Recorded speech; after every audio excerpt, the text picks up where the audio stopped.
Okay, so welcome back to another tutorial. Welcome to my channel. In this video, I'm going to teach you guys how I edited this. Hopefully I know how to edit this. But yeah, I'm going to teach you guys how to do that. And I'm going to teach you guys the way I did it and the most simplest way.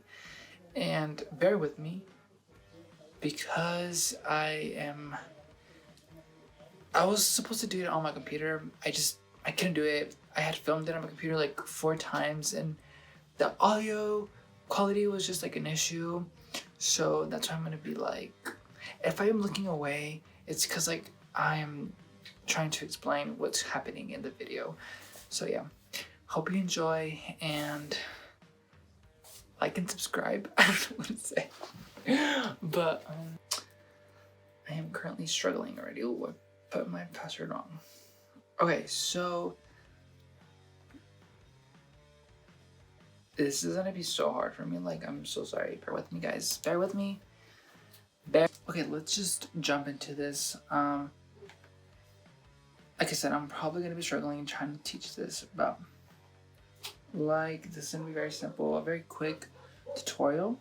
So what I first did is I imported the images. I just dragged and dropped, and that's like self-explanatory. You're just dragging and dropping an image into Photoshop. Something that I do a lot is I always duplicate the layers because I want to make sure that in case if I mess up, I have a backup, and I just labeled them as OG because they're the originals, so that's why.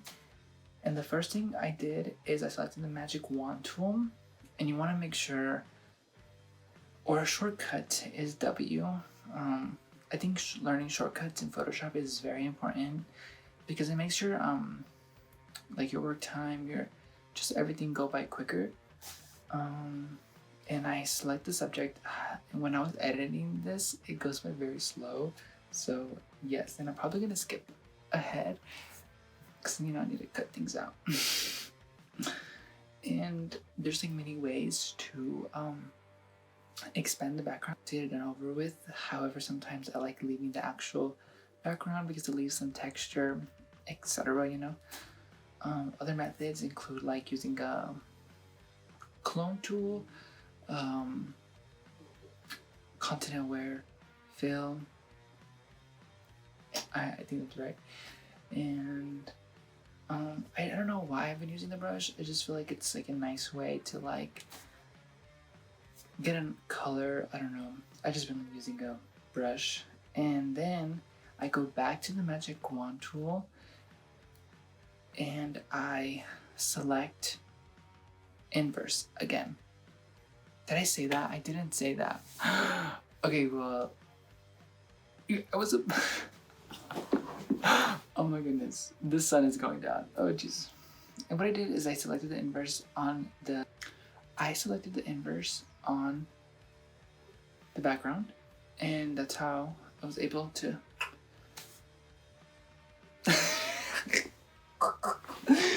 oh my gosh, I'm like struggling.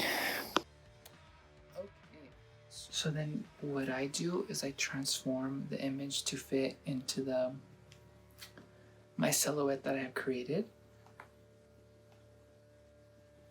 And then that's when I begin to play with the layer type.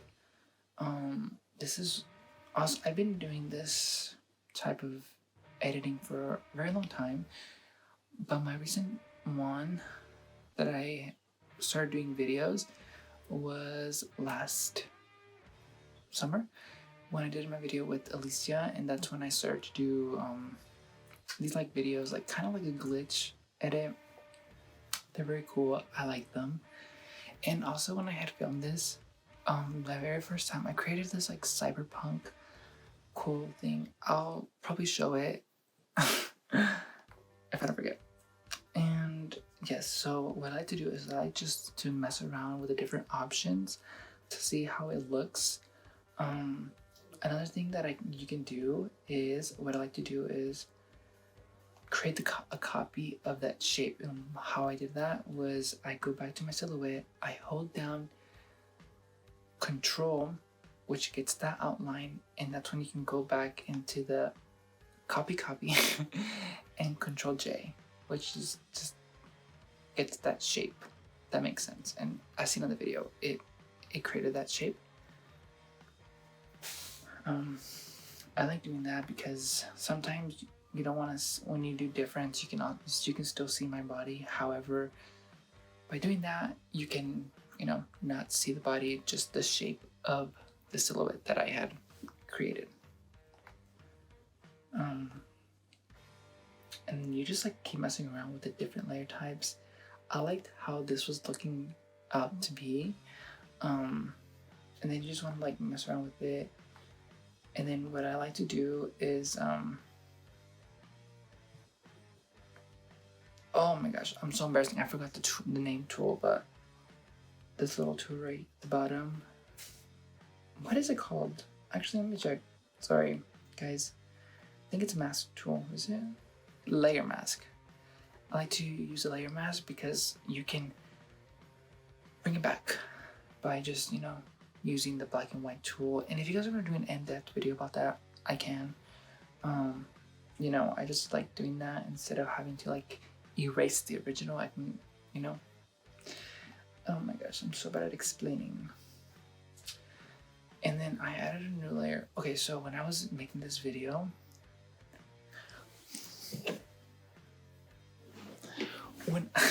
sorry, I didn't think I was still recording.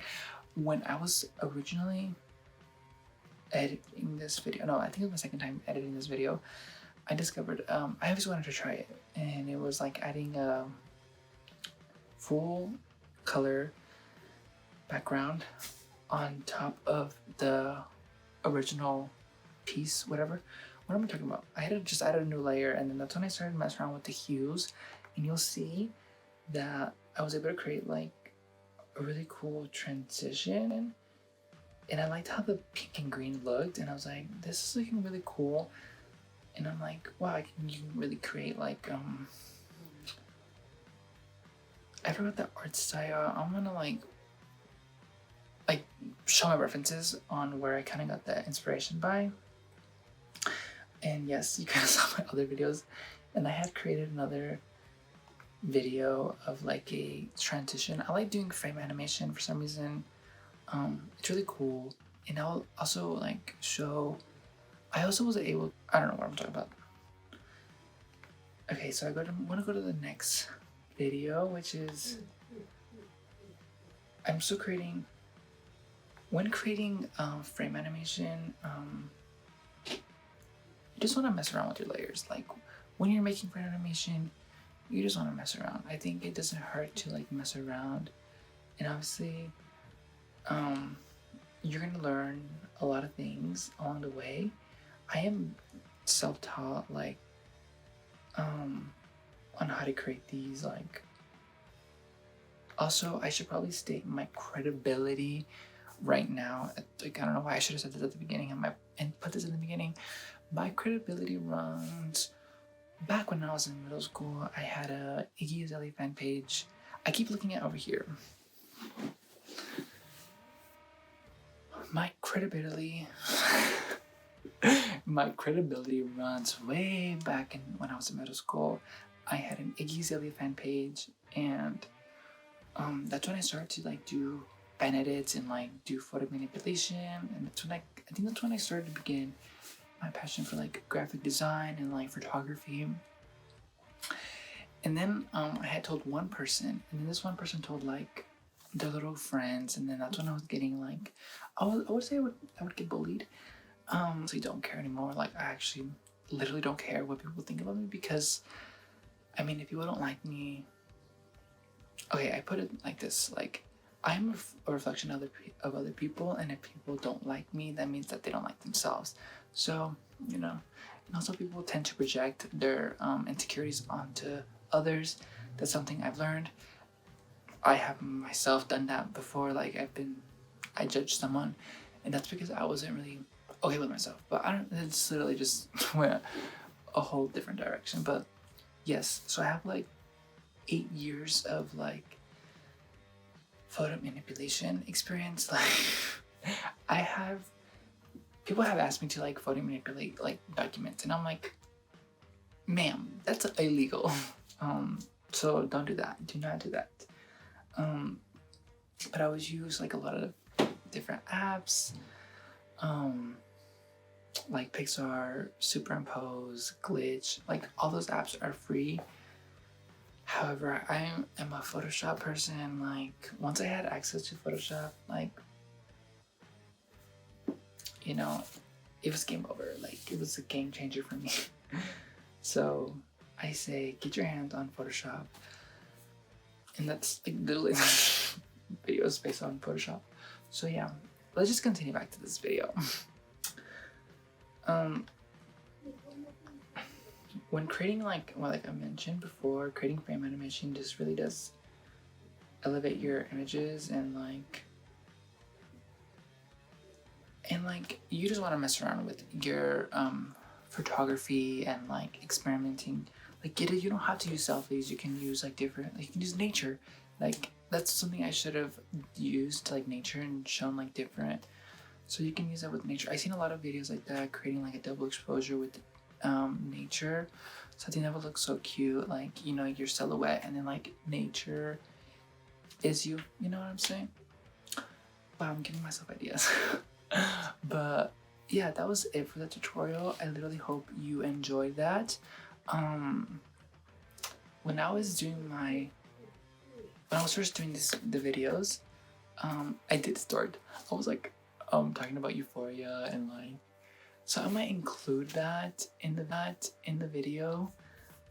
But yes, I hope you enjoyed this video, and I hope you have a good day, good weekend whenever you're watching this video. And yeah, thank you.